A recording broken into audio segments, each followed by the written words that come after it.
के बोल भैया टैक्स इज लेस। अरे भैया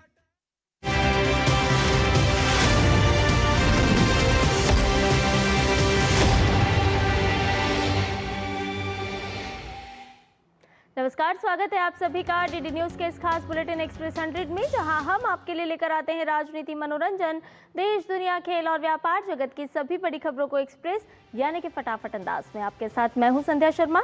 तो देखिए खबरें तेज रफ्तार से।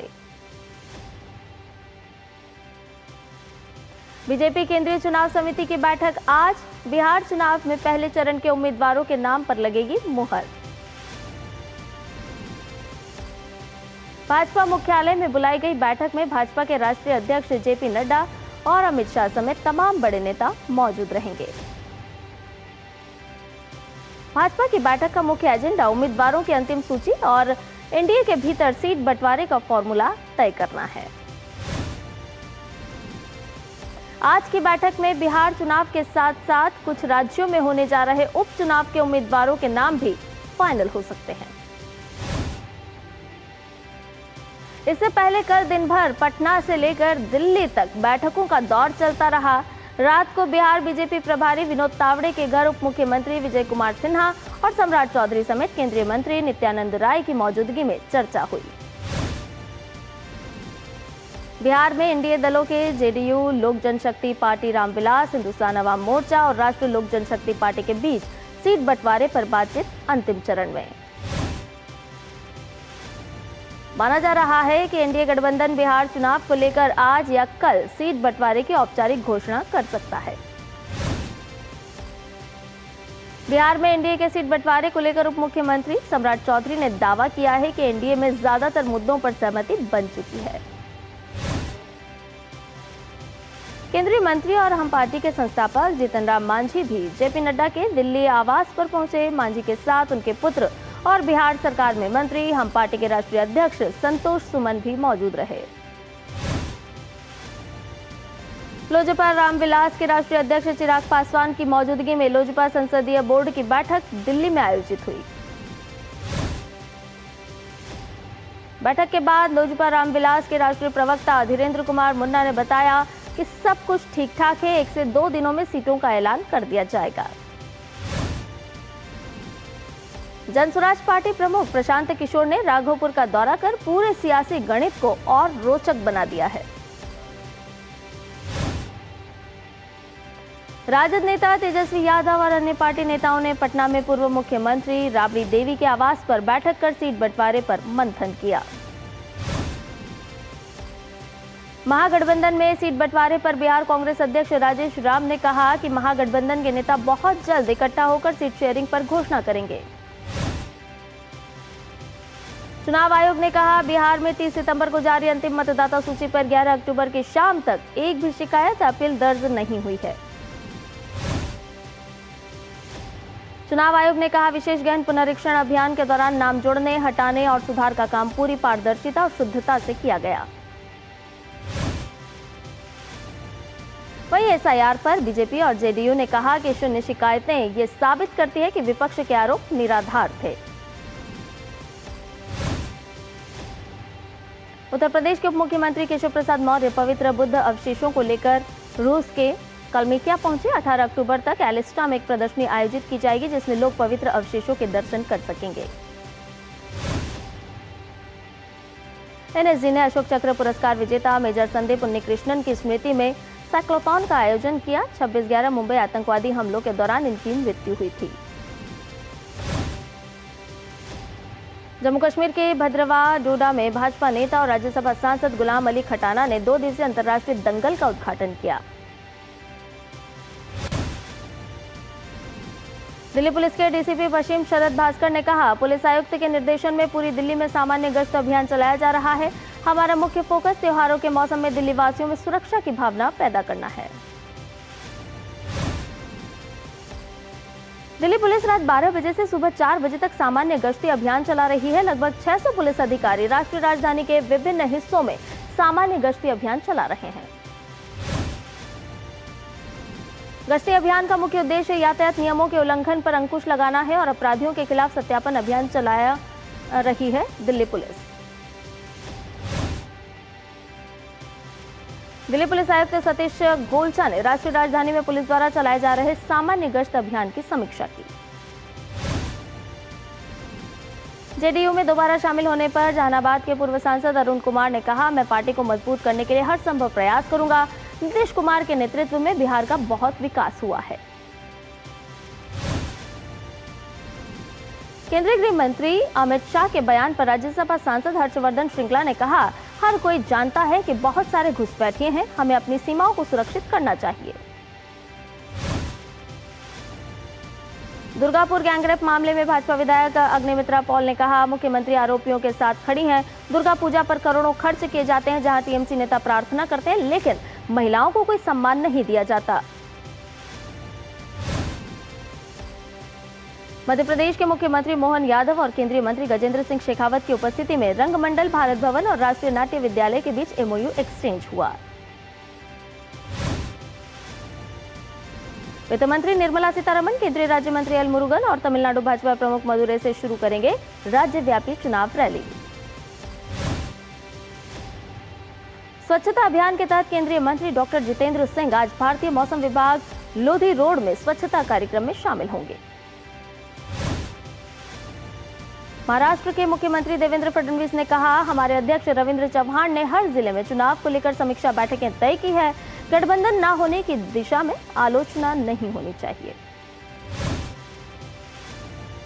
दुर्गापुर गैंगरेप मामले पर पश्चिम बंगाल के नेता प्रतिपक्ष और भाजपा विधायक शुवेंदु अधिकारी ने कहा, ममता बनर्जी के मुख्यमंत्री काल में कोई भी बेटी सुरक्षित नहीं है। अहमदाबाद में गुजरात के मुख्यमंत्री भूपेंद्र भाई पटेल और राष्ट्रपति द्रौपदी मुर्मू गुजरात विश्वविद्यालय के स्नातक समारोह में शामिल हुए। इस दौरान मुख्यमंत्री भूपेंद्र पटेल ने संबोधित किया। बिहार चुनाव पर भाजपा सांसद प्रवीण खंडेलवाल ने कहा, पिछले कई सालों में प्रधानमंत्री नरेंद्र मोदी के मार्गदर्शन में बिहार में विकास का एक दौर शुरू हुआ है। बिहार में पीएम मोदी के मार्गदर्शन में एनडीए की सरकार बनने जा रही है। राजस्थान के मुख्यमंत्री भजनलाल शर्मा ने दुर्गापुरा स्थित कृषि प्रबंधन संस्थान में राज्य स्तरीय कार्यक्रम को संबोधित किया। छत्तीसगढ़ के मुख्यमंत्री विष्णुदेव साय ने झगरपुर में राणेश्वर रामचंडी मंदिर के प्राण प्रतिष्ठा महोत्सव में की सहभागिता। पीएम जनमन योजना के तहत छत्तीसगढ़ के कोरबा में बिरहोर जनजाति को स्थायी आवास मिलने से जीवन में आया बदलाव। उत्तर प्रदेश के अयोध्या में वोकल फॉर लोकल की प्रेरणा के साथ त्योहार का उत्साह देखने को मिल रहा है। लोग स्थानीय चीजों के उत्पादन में जुटे हुए हैं। तमिलनाडु में शिवकाशी के एक फटाखा फैक्ट्री में आग लग गई। घटना की सूचना मिलते ही फायर ब्रिगेड की टीम मौके पर पहुंची और आग को बुझाया गया, जिससे बड़ा हादसा टल गया। तमिलनाडु के चेंगलपट्टू जिले के कुछ हिस्सों में हल्की से मध्यम बारिश दर्ज की गई। मौसम विभाग के अनुसार ये बारिश दक्षिण पश्चिम मानसून की सक्रियता के कारण हुई है। मौसम विभाग ने दक्षिण भारत राज्यों तमिलनाडु, केरल और कर्नाटक में हल्की से मध्यम वर्षा की चेतावनी जारी की है। पश्चिमी विक्षोभ के गुजरने के बाद उत्तर भारत में ठंडी हवाओं की हुई शुरुआत। हिमाचल और उत्तराखंड में तापमान सामान्य से नीचे, सुबह शाम बढ़ी ठंडक। मौसम विभाग ने तमिलनाडु, केरल, कर्नाटक, आंध्र प्रदेश और तेलंगाना में अगले 4 से 5 दिनों तक बारिश जारी रहने का अनुमान भी व्यक्त किया है। ओडिशा में आज भारी बारिश की संभावना। 13 अक्टूबर तक गरज चमक और तेज हवाओं का पूर्वानुमान। दिल्ली एनसीआर में आसमान साफ रहने का अनुमान। तापमान के सामान्य से नीचे रहने की संभावना। उत्तर पश्चिमी हवाओं के चलते सुबह शाम हल्की ठंडक महसूस होगी। 14 अक्टूबर तक तटीय आंध्र प्रदेश और यनम और रायलसीमा में हल्की से मध्यम बारिश, गरज के साथ कुछ स्थानों पर भारी बारिश की भी संभावना। अगले 2 से 3 दिनों के दौरान महाराष्ट्र, मध्य प्रदेश, उत्तर प्रदेश और बिहार के शेष भागों से दक्षिण पश्चिम मानसून के वापस लौटने के लिए परिस्थितियां अनुकूल। अयोध्या में साहित्य का महाकुंभ। मुख्यमंत्री योगी आदित्यनाथ 12 से 17 अक्टूबर तक चलने वाले 16वें फैजाबाद पुस्तक मेले का करेंगे उद्घाटन। स्वच्छता अभियान के तहत केंद्रीय मंत्री डॉक्टर जितेंद्र सिंह आज भारतीय मौसम विभाग लोधी रोड में स्वच्छता कार्यक्रम में होंगे शामिल। शिक्षा मंत्रालय और नीति आयोग के सहयोग से 13 अक्टूबर को आयोजित होगा विश्व का सबसे बड़ा नवाचार कार्यक्रम। आज होगा cut and razor.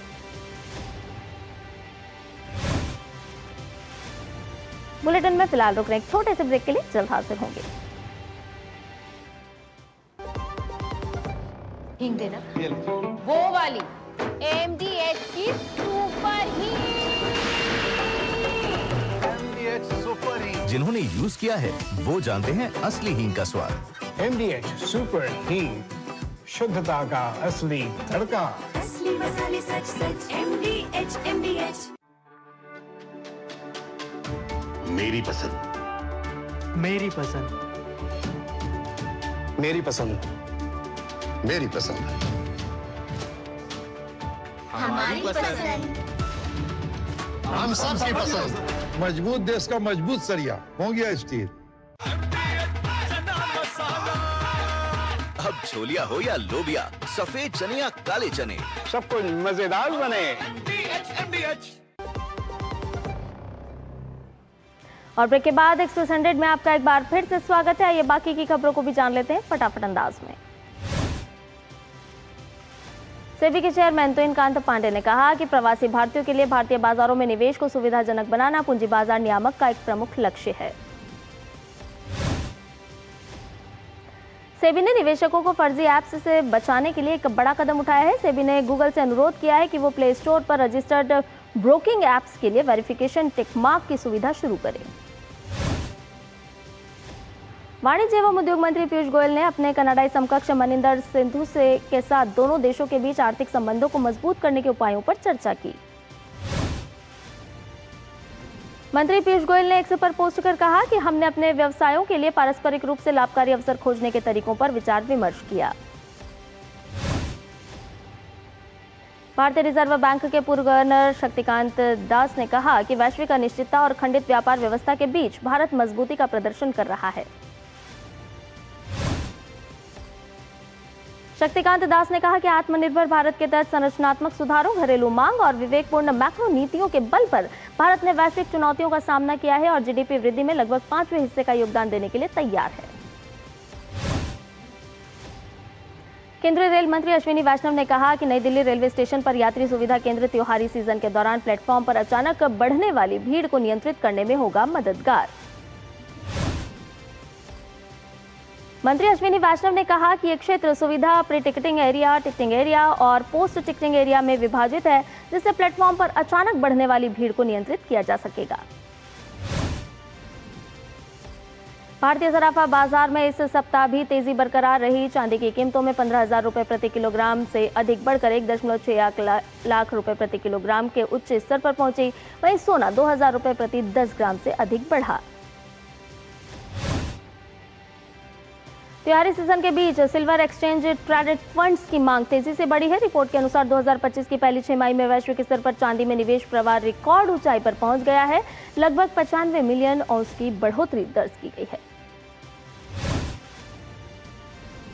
India narrative की रिपोर्ट के अनुसार भारत का पूर्णतः स्वदेशी 4G टेक्नोलॉजी स्टैक लगभग 1 लाख BSNL टावर्स पर स्थापित किया गया और ये वैश्विक निर्यात के लिए तैयार साबित हुआ। रिपोर्ट के अनुसार ये तकनीक विदेशी मुद्रा अर्जित करने का एक महत्वपूर्ण स्रोत बन सकती है और भारत के तकनीकी निर्यात पोर्टफोलियो को बढ़ा सकती है। पीओ के अनुसार गुजरात में आयोजित अंतर्राष्ट्रीय क्रेता विक्रेता सम्मेलन में 350 से अधिक समझौता ज्ञापन और 500 करोड़ रुपए से अधिक की एक्सपोर्ट इंक्वायरी हुई। इस आयोजन में 17 देशों के 40 अंतर्राष्ट्रीय खरीदारों और गुजरात के विभिन्न क्षेत्रों का प्रतिनिधित्व करने वाले 850 से ज्यादा भारतीय निर्यातकों के बीच 2,200 से अधिक संरचित B2B बैठकें आयोजित की गईं।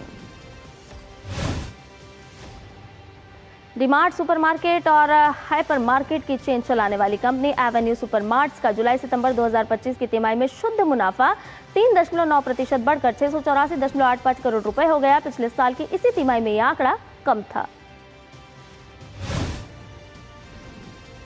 भारतीय एयरलाइन इंडिगो अपने अंतर्राष्ट्रीय नेटवर्क को और बढ़ा रही है। कंपनी ने दिल्ली से चीन के ग्वांगझो में रोजाना डायरेक्ट फ्लाइट्स 10 नवंबर से शुरू करने और दिल्ली से वियतनाम के हनोई के लिए 20 दिसंबर से नई उड़ानों की घोषणा की है। कृषि एवं किसान कल्याण मंत्री रतनलाल नाथ ने बयान देकर कहा कि त्रिपुरा के 2 और जिले धलाई और खोवाई जल्द ही खाद्यान्न उत्पन्न में आत्मनिर्भर हो जाएंगे। राज्य सरकार शहरों में भी अर्बन फार्मिंग को बढ़ावा दे रही है। भारत का पड़ोसी देश पाकिस्तान आर्थिक और राजनीतिक अस्थिरता से जूझ रहा है। अंतर्राष्ट्रीय मुद्रा कोष ने पाकिस्तान से 11 अरब डॉलर का हिसाब मांग लिया है। IMF से फटकार लगने के बाद पाकिस्तान अब चीन और अमेरिका समेत दुनिया के अन्य देशों के सामने हाथ फैला रहा है। अमेरिका में शटडाउन होने के बीच राष्ट्रपति डोनाल्ड ट्रंप ने पेंटागन प्रमुख पीटर हेग्सेथ को 15 अक्टूबर को सैनिकों को वेतन देने के लिए सभी उपलब्ध धनराशि का उपयोग करने के आदेश दिए हैं। ट्रंप ने ट्रुथ सोशल मीडिया पर पोस्ट कर कहा कि चक शुमर ने हाल ही में अपने कट्टर वामपंथी बंद के दौरान कहा था, हर दिन बेहतर होता जा रहा है। मैं असहमत हूं, अगर कुछ नहीं किया गया तो नेता चक शुमर और डेमोक्रेट्स की वजह से हमारे बहादुर सैनिकों को 15 अक्टूबर को मिलने वाले अपने वेतन से वंचित रहना पड़ेगा। ट्रंप ने आगे लिखा, कमांडर इन चीफ के रूप में अपने अधिकार का इस्तेमाल करते हुए हमारे युद्ध सचिव पीटर हेग्सेथ को निर्देश दे रहा हूं कि वो 15 अक्टूबर को हमारे सैनिकों को वेतन देने के लिए सभी उपलब्ध धनराशि का इस्तेमाल करें। अमेरिका के टेनेसी राज्य में एक गोला बारूद संयंत्र में भीषण विस्फोट हुआ, जिससे संयंत्र पूरी तरह से नष्ट हो गया। हम्फ्रीज काउंटी के शेरिफ के अनुसार विस्फोट के बाद कोई भी जीवित नहीं बचा है। विस्फोट के कारणों की जांच की जा रही है और अधिकारियों ने स्पष्टता आने में समय लगने की बात भी कही है। विस्फोट का मलबा दूर दूर तक फैल गया। इजरायल ने गाजा युद्ध विराम समझौते के तहत हमास के कब्जे से बंधकों की रिहाई सुनिश्चित करने के लिए कैदियों को स्थानांतरित करने की प्रक्रिया शुरू कर दी है। इजरायली जेल प्रशासन ने बताया कि शुक्रवार को कई कैदियों को 2 प्रमुख जेलों में स्थानांतरित किया गया है। इजरायली जेल सेवा के बयान के अनुसार समझौते के तहत इजरायल 250 कैदियों को रिहा करेगा, जिनमें कुछ ऐसे भी हैं जो घातक हमलों के लिए आजीवन कारावास की सजा काट रहे हैं। तेल अवीव के होस्टेजेस स्क्वायर में शुक्रवार को हजारों लोग एकत्र हुए। इजरायली सेना की पुनः तैनाती पूरी हो चुकी है। अब वह प्रमुख शहरी क्षेत्रों से बाहर रहेंगे, हालांकि एनक्लेव के लगभग आधे हिस्से पर नियंत्रण बनाए रखेंगे। और इस बीच समझौते के अनुसार हमास को 72 घंटे के भीतर अपने बंधकों को रिहा करना होगा। अमेरिका में इलिनॉय राज्य में राष्ट्रपति डोनाल्ड ट्रंप द्वारा भेजी गई नेशनल गार्ड की टुकड़ियां अब राज्य में रह सकती हैं, लेकिन फिलहाल उन्हें किसी भी फेडरल प्रॉपर्टी की सुरक्षा या गश्त पर तैनात नहीं किया जा सकता। यह आदेश शनिवार को अपील्स कोर्ट ने सुनाया। ट्रंप प्रशासन का दावा है कि अमेरिका के कई शहरों में अपराध की स्थिति गंभीर है और इसलिए नेशनल गार्ड की तैनाती जरूरी है। हालांकि आंकड़े हमेशा इसे साबित नहीं करते। अमेरिका के इलिनॉय राज्य पुलिस ने कल ब्रॉडव्यू स्थित अमेरिकी आव्रजन एवं सीमा शुल्क प्रवर्तन केंद्र के बाहर प्रदर्शन कर रहे लोगों को हिरासत में ले लिया। ये कार्रवाई तब हुई जब पुलिस ने प्रदर्शनकारियों के जमावड़े को गैर कानूनी घोषित किया। क्यूबा के विदेश मंत्रालय ने कहा कि अमेरिका का यह दावा कि क्यूबा के सैनिक यूक्रेन में लड़ रहे हैं बिना किसी आधार का है। मंत्रालय ने पहली बार उन कानूनी मामलों की जानकारी भी जारी की जिनमें क्यूबाई नागरिकों के खिलाफ यूक्रेन युद्ध में भाड़े के सैनिकों के रूप में भाग लेने के आरोप में मुकदमे चल रहे हैं।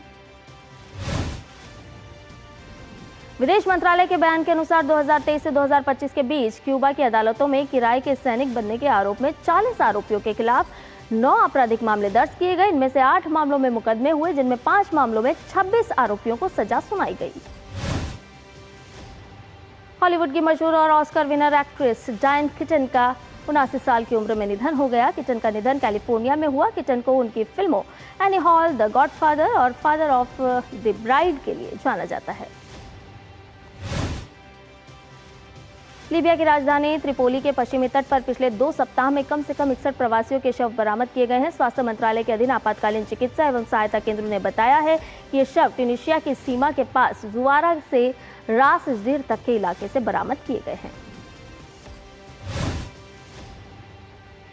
न्यूयॉर्क और बोस्टन समेत अमेरिका के प्रमुख शहर शनिवार को एक शक्तिशाली तटीय तूफान के लिए सतर्क किया गया है। इस तूफान से पूर्वी तट के लाखों निवासियों को भारी बारिश और तेज हवाओं का सामना करना पड़ सकता है।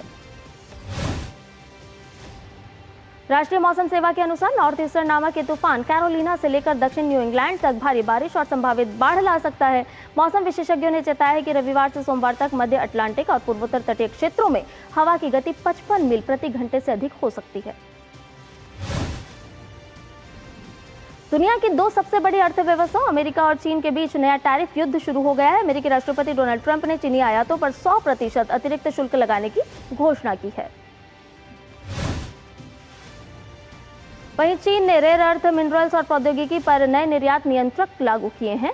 अमेरिका ने महत्वपूर्ण सॉफ्टवेयर पर भी नियंत्रण बढ़ाकर जवाबी कार्रवाई की, जिससे वैश्विक व्यापार में उतार चढ़ाव शुरू हो गया है। मेडागास्कर में जारी विरोध प्रदर्शनों ने शनिवार को नया मोड़ ले लिया, जब सेना के कुछ जवानों ने युवा प्रदर्शनकारियों का साथ देते हुए राजधानी अनांतानारिवो के ऐतिहासिक 13 मई चौक में उनके साथ प्रवेश किया। भारत और वेस्टइंडीज के बीच दूसरे टेस्ट मैच का आज तीसरा दिन है। वेस्टइंडीज की टीम 4 विकेट पर 378 रन से आगे खेलना शुरू करेगी। कल दिन का खेल खत्म होने तक वेस्टइंडीज ने पहली पारी में 4 विकेट पर 140 रन बनाए हैं। एसएम्स के समय शाई होप 31 और तेविन इमलाक 14 रन बनाकर क्रीज पर हैं। भारत के लिए रविंद्र जडेजा ने शनिवार को गेंदबाजी की शानदार शुरुआत की। अब तक 3 सफलताएं मिली उन्हें, जबकि कुलदीप यादव को 1 विकेट मिला है। भारतीय महिला क्रिकेट टीम वनडे विश्व कप के अहम मुकाबले में आज मौजूदा विश्व चैंपियन ऑस्ट्रेलिया के खिलाफ विशाखापट्टनम में मैदान पर उतरेगी। हरमनप्रीत कौर की कप्तानी में भारतीय टीम दक्षिण अफ्रीका के खिलाफ मिली पिछली हार को भुलाकर फिर से जीत की पटरी पर लौटना चाहेगी।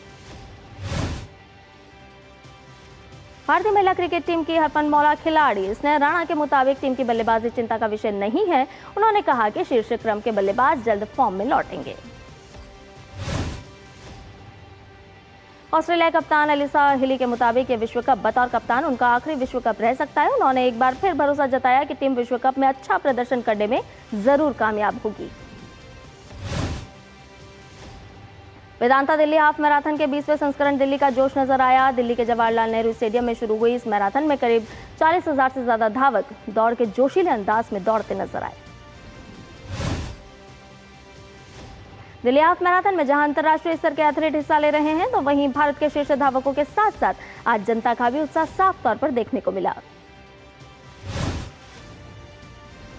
दिल्ली के यमुना स्पोर्ट्स कॉम्प्लेक्स में पहली बार आर्चरी प्रीमियर लीग का आयोजन किया जा रहा है। लीग में हिस्सा ले रही ओलंपियन दीपिका ने भारत में आर्चरी लीग के आयोजन पर अपनी खुशी व्यक्त की है।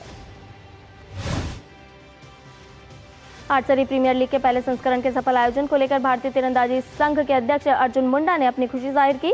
उन्होंने कहा कि तीरंदाजी लीग भारत के ऐतिहासिक विरासत को आर्चरी के आधुनिक खेल से जोड़ती है।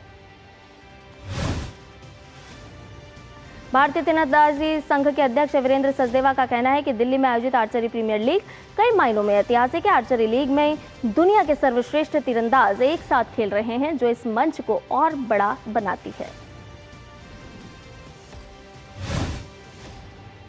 एक्सप्रेस न्यूज में फिलहाल के लिए इतना ही। मुझे दीजिए इजाजत। नमस्कार।